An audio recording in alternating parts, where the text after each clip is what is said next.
امام حسین رضی اللہ تعالیٰ عنہ کی شخصیت کی مختلف جہتیں ہیں، آپ کی سیرت پاک کے مختلف عنوانات ہیں۔ آپ کا جو فلسفہ ہے اور آپ کا جو اقدام ہے اور آپ کا جو میدان سجانا ہے وہ بہت ساری گہرائیاں اپنے دامن میں رکھتا ہے، اور امام علی مقام رضی اللہ تعالیٰ عنہ کی فکر کھڑا ہونے کی فکر ہے، مضبوط ہونے کی سوچ ہے، نظریاتی زندگی گزارنا اور نظریاتی سرحدوں کا محافظ بننا، یہ امام حسین کا پیغام ہے۔ ہمارے ماحول میں اس طرح ہوتا ہے کہ کچھ لوگ ایسے ہوتے ہیں جو سوسائٹی میں اپنے آپ کو قانون سے ماوراء سمجھنے لگتے ہیں۔ ان کا یہ مزاج بن جاتا ہے کہ ہم چونکہ ایک بہت بڑی شخصیت ہیں، ہم چونکہ وی آئی پی پرسنالٹی ہیں، اور ہمارے ڈھیروں اور ہزاروں اور لاکھوں میں جاننے پہچاننے اور محبت کرنے والے ہیں، لہٰذا شاید ہمیں کسی قانون اور کسی زاویے کا پابند نہیں ہونا چاہیے۔ تو یہ سوچ بڑی خطرناک ہوتی ہے۔ معاشرے میں ایک آدمی بھی جرم کر کے جب بچ جاتا ہے یا اپنے آپ کو بچانے میں کامیاب ہو جاتا ہے، اس کا اثر پوری سوسائٹی پہ پڑتا ہے، اس کے نتائج بڑے خوفناک نکلتے ہیں۔ ایک چور کے بچ جانے سے پورا شہر غیر محفوظ ہو جاتا ہے۔ آپ نے ایک قاتل کو کھلی چھٹی دے دی، اس کا مطلب یہ ہے کہ آپ نے بہت سارے انسانی اور قیمتی جانوں کو داؤ پہ لگا دیا ہے۔ اب تو اس کا دل کھل جائے گا، وہ جس کو چاہے گا جہاں چاہے گا۔ تو نتیجہ یہ نکلتا ہے کہ اگر قانون کی پاسداری نہ کی جائے، کچھ لوگ اس سے ماوراء ہو جاتے ہیں۔ یہ جو سوچ ہوتی ہے نا، بادشاہوں کی سوچ، ان کا خیال ہوتا ہے کہ ہم کسی قاعدے کے پابند نہیں ہیں۔ اسلام میں جو خلافت پر زور دیا ہے، تو خلیفہ جو ہوتا ہے وہ تو نائب ہوتا ہے، صرف اللہ اور اس کے رسول کے احکامات طے شدہ ہے، اس نے بس نافذ کرنا ہوتا ہے۔ اس لیے مسلمانوں کے ہاں بادشاہ نہیں ہوتے، مسلمانوں کے ہاں امیر ہوتے ہیں، خلیفہ ہوتے ہیں، جو صرف اس نظام کو نافذ کرتے ہیں۔ امام علی مقام سیدنا امام حسین رضی اللہ تعالیٰ عنہ جب میدان میں نکلتے ہیں تو امام حسین رضی اللہ تعالیٰ عنہ فرماتے ہیں کہ میں ان لوگوں کے خلاف نکلا ہوں جنہوں نے حدود اللہ کو توڑا ہے، جو اللہ کی حرام کردہ کو حلال کہتے ہیں۔ میں ایسے لوگوں کے خلاف برسر پیکار ہوں جو حدود کے قیام میں رکاوٹ ہے، جو اپنے آپ کو ماوراء سمجھتے ہیں۔ تو امام علی مقام رضی اللہ تعالیٰ عنہ نے مضبوط اور بھرپور جد و جہد کی۔ ایک ہوتا ہے کسی شخص کے گھر کی دیوار گرانا، اس کی حکومت گرانا، اس کے محل کو گرانا، ایک ہوتا ہے کسی کی سوچ کو اور اس کے نظریے کو دفن کرنا۔ امام علی مقام رضی اللہ تعالیٰ عنہ کا کمال یہ ہے کہ امام حسین نے یزید کو اور اس کے نظریے کو دفن کر دیا۔ قانون کی بالادستی، خلافت کا قیام اور چھوٹے بڑے کی تفریق ختم کر کے شریعت کے دائرے میں لانا، سب کو حدود کا پابند کرنا، اس کو امام علی مقام رضی اللہ تعالیٰ عنہ نے عملی جامہ پہنایا اور نظریاتی سرحدوں کو ہمیشہ کے لیے مضبوط کر دیا۔ قرآن مجید میں اللہ تعالیٰ نے اس بات کا بیان فرمایا یا ایھا الذین آمنوا کونوا قوامین بالقسط، اے ایمان والو انصاف کے لیے کھڑے ہو جاؤ، شہداء للہ، لیکن یہ گواہیاں تم نے اللہ کے لیے دینی ہیں، کہ تم نے سٹینڈ لینا ہے، یہ جو تم نے انصاف کے لیے کھڑے ہونا ہے، یہ اللہ کی رضا کے لیے تم نے کھڑے ہونا ہے۔ اور تم کھڑے ہو جاؤ، تم سٹینڈ لے جاؤ، تم مضبوط ہو جاؤ، تم ڈٹ جاؤ اللہ کی رضا کے لیے۔ اور جو طرز ہمیں اللہ کا قرآن دیتا ہے وہ طرز بڑی انوکھی ہے. فرمایا ڈٹ جاؤ. وَلَوْ عَلَىٰ أَنفُسِكُمْ، اگرچہ اس میں تمہاری اپنی جان کا نقصان ہی کیوں نہ ہو، تمہیں خود ہی قانون کے دائرے میں کیوں نہ آنا پڑے، تمہیں اپنے آپ کو قانون کے حوالے کیوں نہ کرنا پڑے، اپنی ذات پر حدود کا تمہیں تعین لاگو کیوں نہ کرنی پڑے، لیکن تم ڈٹ جاؤ، اللہ کے لیے کھڑے ہو جاؤ، قانون کی پابندی کرو. اوِل والدین والاقربین، اگرچہ اس رستے میں، حق کے رستے میں تمہارے والدین آئیں یا قریبی رشتہ دار آئیں، پھر تم نے کھڑے ہو جانا ہے. پھر تم نے اپنی ذات کو نہیں دیکھنا، اپنی قرابت کو نہیں دیکھنا، اپنے والدین کو نہیں دیکھنا.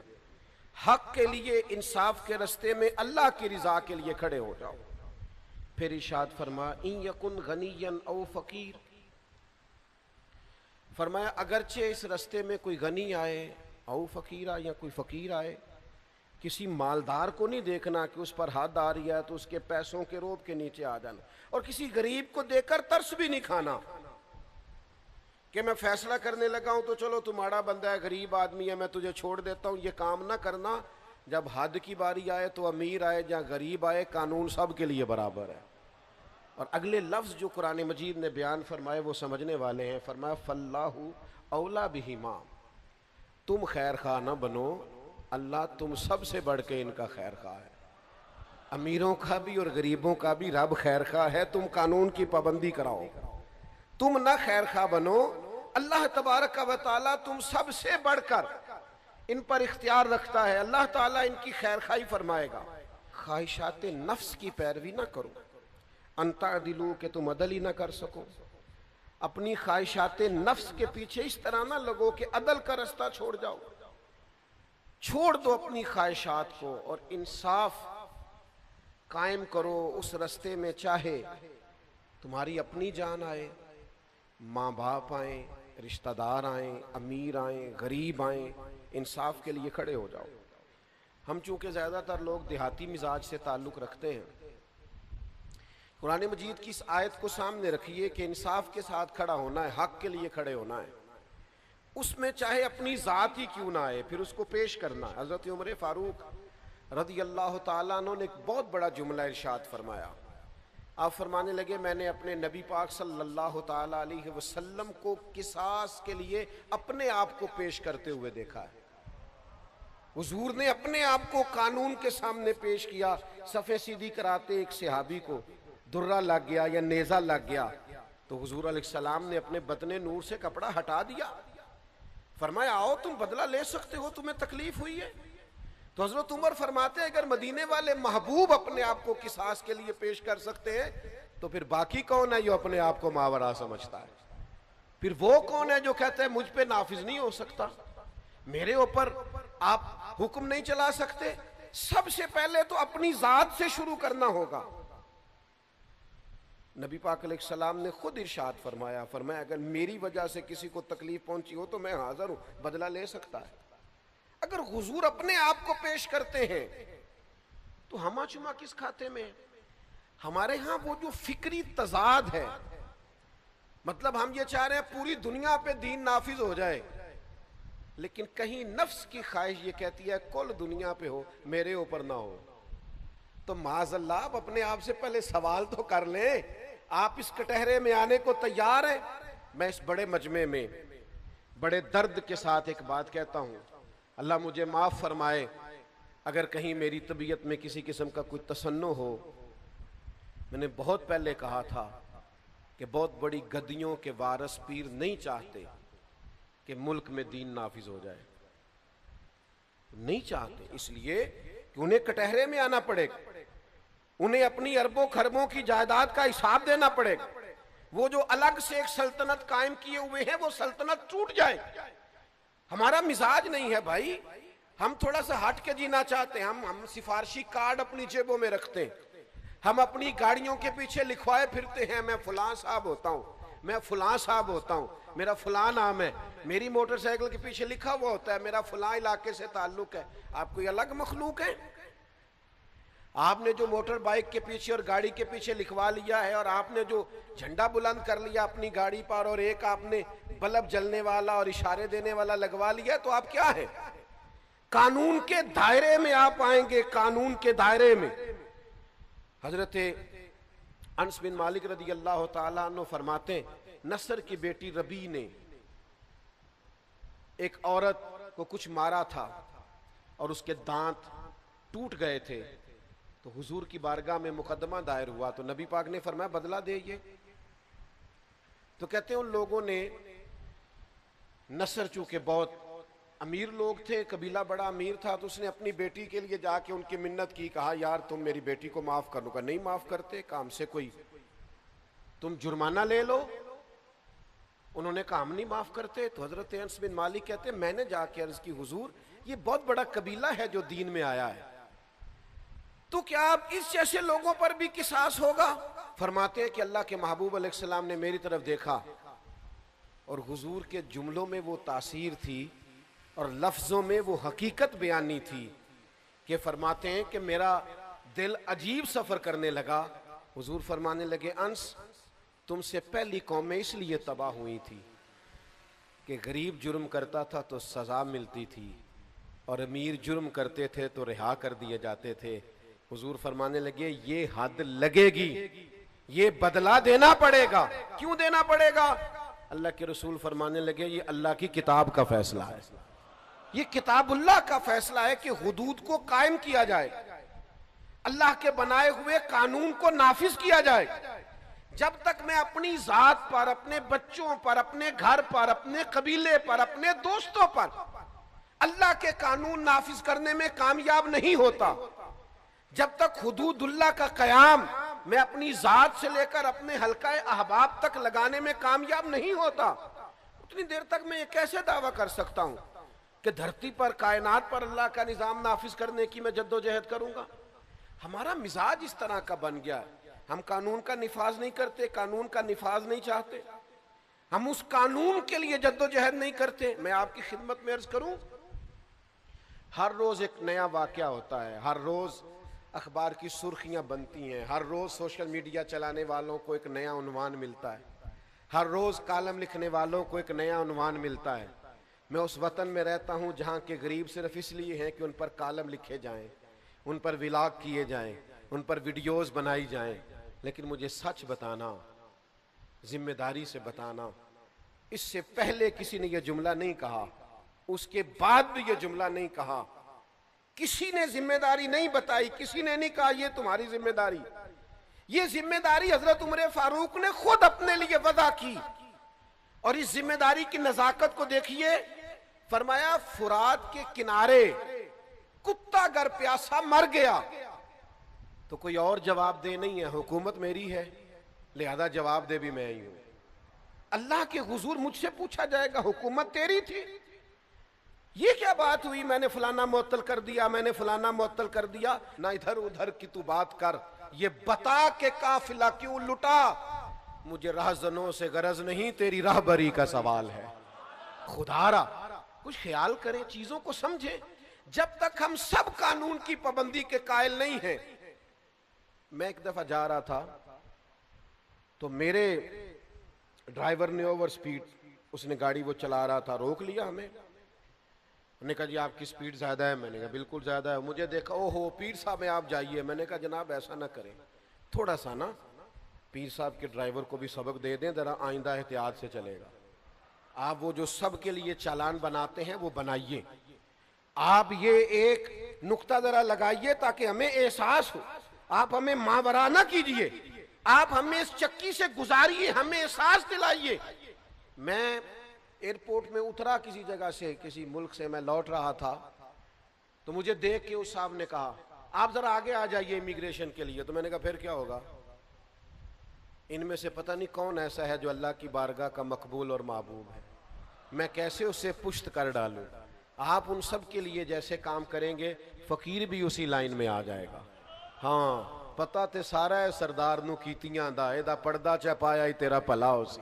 اپنی زندگی میں کچھ اپنے اوپر بھی نافذ کریں بھائی، اور پھر تھوڑا سا اپنوں کا احتساب بھی کریں، تھوڑا ارد گرد بھی دیکھیں ماحول کیا ہے. لیکن میں کیسے عرض کروں، ڈھیر سارے لوگ ایسے ہیں جو اپنے اے سی والے روم سے اٹھ کر باہر آ کے نہیں دیکھتے. وہ غور ہی نہیں کرتے کہ میرا عملہ کیا کر رہا، وہ توجہ ہی نہیں کرتے کہ میری ذمہ داری کیا ہے، مجھے کس کس جگہ پہ غور کرنا ہے، دیکھنا ہے. ہم بہت سارے ایسے لوگ ہیں جو غیر ذمہ دار ہیں. کتنے لوگ ہیں جنہوں نے کہا تھا کہ مجھے کزن پر بھروسہ ہے، مجھے ڈرائیور پر بھروسہ ہے، مجھے پڑوسی پر. تو بھئی جس پر بھروسہ ہوگا نقصان بھی تو وہی کرے گا نا. جس پر بھروسہ ہی نہیں اس نے تو آپ کی دیوار پھلانگنی نہیں. یہ آپ کا بھروسہ، یعنی وہ جو یہ کزن ہے ہمیں ان پر اعتبار ہے. تو میں نے کہا آپ کو اعتبار ہے، اللہ رسول کو نہیں. انہوں نے تو پردہ رکھا ہوا ہے، انہوں نے تو کزن کا پردہ رکھا ہے، نامحرم کا پردہ رکھا ہے. آپ کو اعتبار ہے، ان کو نہیں ہے، انہوں نے منع کیا. تو میرے بھائی جب تک آپ محاسبہ نہیں کریں گے، احتساب نہیں کریں گے، قانون کو نافذ نہیں کریں گے، اپنے ارد گرد نہیں دیکھیں گے. کائنات میں سب سے عظمتوں والی بیٹی کا نام سیدہ فاطمہ ہے. وہ علی کے گھر کی ہیں، عزت علی سے سنتے ہیں. وہ نبی کے گھر کی ہیں، عزت یہ نبی سے سنتے ہیں. وہ جس نے معزز کیا گھرانے کو، حسین پال کے جس نے دیا زمانے کو. کیا عظمت ہے سیدہ پاک کی. لیکن ذرا یہ والا رنگ بھی دیکھو نا. حضور کی عادت مبارکہ تھی، کریم محبوب کسی سفر پہ جاتے تو جب تشریف لے جاتے تو سب سے آخر میں سیدہ فاطمہ کے گھر تشریف لے جاتے، اور واپس آتے تو سب سے پہلے سیدہ فاطمہ کے گھر آتے. رسول رحمت علیہ السلام ایک سفر سے واپس آئے، سیدہ پاک کے کاشانہ نور میں تشریف لائے، اور محبوب نے جیسے ہی قدم رکھا سامنے تو سامنے ایک پردہ لگا ہوا تھا جس پر کچھ نقش و نگار بنے ہوئے تھے. رسول رحمت وہیں سے واپس تشریف لے گئے. حضرت فاطمہ پریشان ہوئی، مولا علی شیر خدا سے کہا معلوم تو کیجئے محبوب لوٹ گئے اور میں منتظر تھی زیارت کو. حضرت علی کہتے ہیں میں حاضر بارگاہ ہوا تو محبوب فرمانے لگے میرا اور دنیا کی زیب و زینت کیا تعلق، میری بیٹی اور نقش و نگار والے پردے، لاڈ کے نام پر بچوں کو کروڑوں لاکھوں دیتے ہو، پیار کے نام پر ان کا کوئی احتساب نہیں. محبت اور چیز کا نام ہے، اور احتساب کرنا اور ان کو ٹھیک رکھنا یہ ایک اور چیز ہے. اور احتساب کرنے کا مطلب یہ نہیں کہ آپ کو محبت نہیں. آپ ہر دفعہ بچے سے پوچھیں وہ سودا لینے گیا تھا تو بقایا کیوں نہیں لایا، آپ اس کا حساب کریں تیرے پاس اتنے تھے. اور لوگ فخر سے بتا رہے ہوتے میں نے کبھی حساب نہیں پوچھا. تو آپ نے ظلم کیا ہے نا، کیوں نہیں پوچھا؟ بیٹے سے حساب پوچھیں، اسے حساب کی عادت ہو، اسے اپنی زندگی میں پرکھنا آئے. لوگوں کے ساتھ جب وہ معاملات کرے گا تو مضبوط رہے گا. نوجوان دوستو، حضرت سیدہ پاک رضی اللہ تعالیٰ عنہ کو جب پتا چلا نا کہ محبوب تو میری وہ نقش و نگار والے پردوں سے خوش نہیں ہوئے، تو سیدہ پاک پھر سیدہ پاک ہیں، ان کے قریب بھی کوئی ایسی چیز نہیں آتی. حالانکہ یہ جائز تھا، اگر کوئی انسانی صورت نہیں بنی ہوئی اس پر تو یہ جائز تھا. کسی کے پاس جائز پیسے ہوں تو یا نقش و نگار بنے نہیں ہوئے، لیکن چونکہ محبوب کو پسند نہیں آیا تو سیدہ پاک نے اسی وقت اتارا اور اللہ کی راہ میں خیرات کر دیا. ہم جب احتساب نہیں کریں گے، جب ہم غور نہیں کریں گے، ہمارے گھر میں باتیں ہو رہی ہوتی ہیں، ہمارے بچے باتیں کر رہے ہوتے ہیں، خاندان کی غیبتیں ہو رہی ہوتی ہیں، لوگوں کی پگڑیاں اچھل رہی ہوتی ہیں، ہمارے گھر میں سب کچھ ہوتا ہے، اور ہم جب منع نہیں نہ کرتے تو تھوڑا سا انتظار کیجئے، اس بچے کی شادی ہو لینے دیجئے. جو سارا کچھ یہ آپ کے پاس بیٹھ کے غیروں کے لیے کرتا رہے نا، وہ آپ کی باری بھی آنے والی ہے، وہ ساری باتیں آپ کے لیے کرے گا. اب میں ایک جگہ پہ 3 لوگ بیٹھے تھے تو ان میں سے 2 اٹھ کے چلے گئے تو میں اکیلا رہ گیا. تو ایک صاحب نے وہ ان کے پردے کھولے اور وہ ان کی پگڑیاں کھولیں، وہ حال کیا یہ ایسا ہے. اور جب تک وہ بیٹھے تھے خوشامد کر رہا تھا، تعریفیں کر رہا تھا. وہ چلے گئے تو حال ہی برا کرنے لگا. تو میں بڑے غور سے دیکھنے لگا، کہنے لگے آپ کیوں پریشان ہو گئے؟ تو میں نے کہا مجھے تو اپنی فکر پڑ گئی ہے، وہ 2 گئے ہیں، تو نے کوئی حال نہیں چھوڑا، جب میں جاؤں گا تو کیا اشر کرے گا؟ اس لیے کہ میں تو سونگ گیا ہوں، تو کیا آدمی ہے، میرے جانے پر تو اللہ جانے کیا حال کرے. نہیں نہیں نہیں نہیں، آپ تو اچھے آدمی ہیں. میں نے کہا یہ تو ان کے منہ پہ بھی کہہ رہا تھا، یہ تو وہاں بھی کہہ ہی رہا تھا بھائی. وہ تو مجھے سمجھ آ گئی ہے تو کس لیول اور کس مزاج کا آدمی. تو یاد رکھیے گا احتساب، اپنوں کا احتساب. اور اگر آپ کے دائیں بائیں ذرا برابر بھی کوئی شخص شریعت کی حدود کو پامال کر رہا، تو اس کا پورے طور پر احتساب باز پرس یہ بڑا ضروری ہے. اگر آپ نہیں کریں گے تو آپ محسوس کریں گے کہ ماحول بگڑتا جا رہا ہے. سیدہ طیبہ طاہرہ سیدہ عائشہ صدیقہ، قربان جاؤں ان رستوں سے جن رستوں سے مومنوں کی ماں گزرا کرتی. یہ کیسی عظمتوں والی خاتون ہے جن کے گھر جا کے اللہ کے محبوب سکون محسوس فرمایا کر. حضرت سیدہ عائشہ صدیقہ فرماتی ہیں میں نے کسی خاتون کے بارے میں بات کر دی برسبیل تذکرہ. میں نے کہا قد کتنا چھوٹا ہے اس کا؟ تو ذرا ابو داؤد شریف پڑھ کے دیکھیے. فرماتی ہیں حضور کا میں نے چہرہ نور دیکھا تو اظہار ناراضگی. کریم فرمانے لگے عائشہ تم نے وہ بات کی ہے کہ اگر اس بات کو میں دریا میں ڈال دوں تو دریا کا ذائقہ بدل جائے گا. اتنی سخت بات کر دی. کسی کے بارے میں تم نے بات کی دریا کا ذائقہ بدل جائے جو تم نے جملہ کسی کے لیے کہا ہے. ذرا یہ ارد گرد کی لوگوں کی زبانیں روک کے دیکھو. سوسائٹی میں سکون پیدا ہو جائے گا، محبتوں کو فروغ ہوگا، نفرتوں کا کلا کما ہوگا، حدود کا اللہ تعالیٰ کے بتائے ہوئے دین کا پورے طور پر نفاذ ہوگا. ہمارا یہ مزاج نہیں رہا. ہم ذائقہ لیتے ہیں، خود چسکا لیتے ہیں جب کوئی بات کر رہا ہوتا ہے، غور غور سے سنتے ہیں. ہم اپنے ارد گرد نفاذ نہیں کرتے تو دنیا میں کیسے نفاذ ہوگا؟ ہم اپنے ماحول کے اندر ان چیزوں کو لے کے نہیں آتے تو پوری سوسائٹی میں وہ چیزیں کیسے پیدا ہوں گی؟ ہمارے ہاں نا حکومتوں کو شوق آتا ہے، جیسے کوئی سیزن نہیں ہوتا کچھ چیزوں کو چیک کرنے کا، ان کے ہاں سیزن ہوتا ہے. وہ سیزن میں آتے ہیں، کوئی دیواریں توڑ جاتے ہیں، کچھ دکانیں ہٹا جاتے ہیں، کچھ کو سیل کر جاتے ہیں. اور اگر کوئی مجھ سے ناراض نہ ہو جائے تو جو دکاندار آنے والوں سے مل ملا کے حساب پورا نہیں کرتا اس کی دکان بھی بند کر جاتے ہیں. لیکن باقاعدہ چیزوں کو دیکھنا، چیک کرنا، غور کرنا، احتساب کرنا، اللہ کی حدوں کو قائم رکھنا ہمارا مزاج نہیں ہوتا، ہماری وہ طبیعت نہیں ہوتی. اللہ کے حبیب علیہ السلام صحیح حدیث میں موجود ہے، بازار میں تشریف لے گئے حضور اور نبی کریم نے گندم کا ڈھیر دیکھا. تو آپ کہیں بھی چلے جائیں، ہمارا تو ریڑھی والا اس طرح کرتا ہے کہ اس نے آگے آگے صحیح صحیح پھل لگایا ہوتا ہے اور پیچھے پلٹ کے دیکھیں تو رنگ اور ہوتا ہے. اگرچہ اس کا خیال ہوتا ہے کہ بے ایمان سارے اوپر بیٹھے ہوئے الا ماشاء اللہ.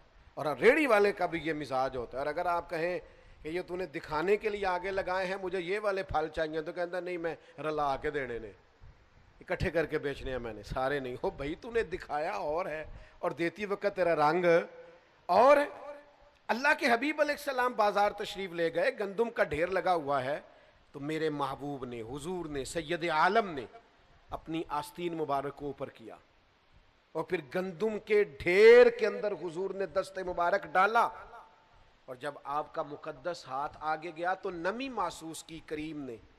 تو حضور فرمانے لگے یہ گندم تم نے نیچے چھپا رکھی ہے جو گیلی ہے؟ حضور وہ بارش ہوئی تھی تو فرمایا اوپر خشک ڈال دی اور نیچے تم نے گیلی ڈال دی. یہ بات پر غور کیجئے گا، اس نے جنس کو نہیں بدلا، اس نے اینٹیں پیس کر سرخ مرچوں میں نہیں ملائیں، اس نے وہ والا کام نہیں کیا کہ دوائیاں تک بھی لوگوں کو خالص نہ ملیں.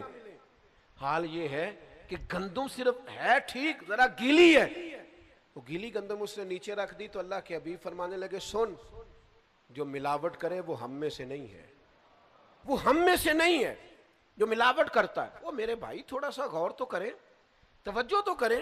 یہاں تو منظر بڑا عجیب ہو گیا ہے کہ جس ملک میں دوائیاں بھی خالص نہ ملیں اور جہاں لوگوں کو جان بچانے کے لیے جن چیزوں کی ضرورت ہو ان کا بھی پتہ کرنا پڑے.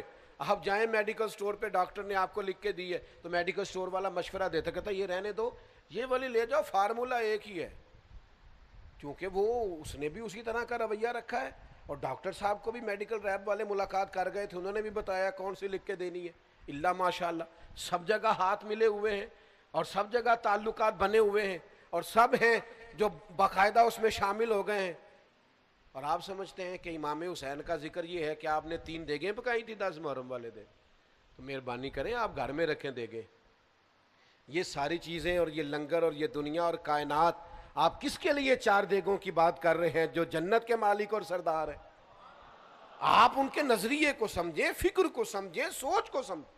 جب تک عملاً دین کا نفاذ نہیں ہوتا، مزاج میں دین نافذ نہیں ہو. مجھے بتائیے نبی پاک علیہ السلام نے اس شخص سے ہاتھ نہیں ملایا جس نے سونے کی انگوٹھی پہنی تھی. رحمت للعالمین نبی. میں کیسے کہوں آج آپ کو، ہزاروں لاکھوں مسلمان ہیں جو سونے کی انگوٹھیاں پہنتے، کڑے چھلے پہنتے. کتنا کو مشکل کام ہے سونے کی انگوٹھی اتار کے چاندی کی پہننا. آپ اتنا بھی نفاذ اپنی زندگی پر نہیں کر سکتے، اپنے ماحول میں اتنا بھی جائز ناجائز کا ہم حساب نہیں رکھ سکتے، یہاں تک بھی اپنے آپ کو سمجھا نہیں سکتے. اور پھر کہنے والے بھی نہیں کہتے، کہنے والے بھی نہیں کہتے، وہ بھی سمجھتے ہیں. ایک دوست آئے سونے کی زنجیر پہنے ہوئے تھے، تو میں نے ان کو منع کیا تو اللہ تعالیٰ نے کچھ زیادہ مال دیا ہوا تھا، ان کو بگڑ گئے بیچارے. تو مولانا صاحب جن کے ساتھ وہ آئے ہوئے تھے وہ بڑے نفیس آدمی مجھے بعد میں کہنے لگے حضرت وہ کہہ رہے تھے آج کے بعد پیر صاحب کے پاس نہیں جانا. تو میں نے کہا ان سے کہنا تھا پیر صاحب کب تڑپ رہے ہیں آپ سے ملنے کے لیے. انہوں نے کب کہا تھا کہ ہمیں ضروری آپ سے ملنا ہے، ایٹ سیٹ تے پکھڑا کوار گندل اسی اور بھی بوٹیاں جاننے ہیں. آپ کو کس نے غلط فہمی میں مبتلا کر دیا ہے کہ ہم بڑے تڑپ رہے تھے؟ شریعت کا حکم آپ کو سنایا جائے اور آپ بگڑ جائیں، ایک دفعہ نہیں 100 دفعہ بگڑے. آپ 100 دفعہ بگڑے، 1000 دفعہ بگڑے تو صحیح، خدا را دین کے نام پر بگڑے تو صحیح، پتہ تو ہو کہ دین کے لیے بگڑ گئے. میرے عزیز اپنی زندگی میں مزاج میں نفاذ دین کا مزاج بنائیں. یہ کیا عجیب بات ہوئی کہ میں اپنا مخالف دیکھ کے تو کڑتا ہوں، اپنا مخالف دیکھ کر تو بے چین ہوتا ہوں، میری طبیعت میں جلال آتا ہے، لیکن شریعت کا مخالف دیکھ کر مجھے کچھ بھی نہیں ہوتا.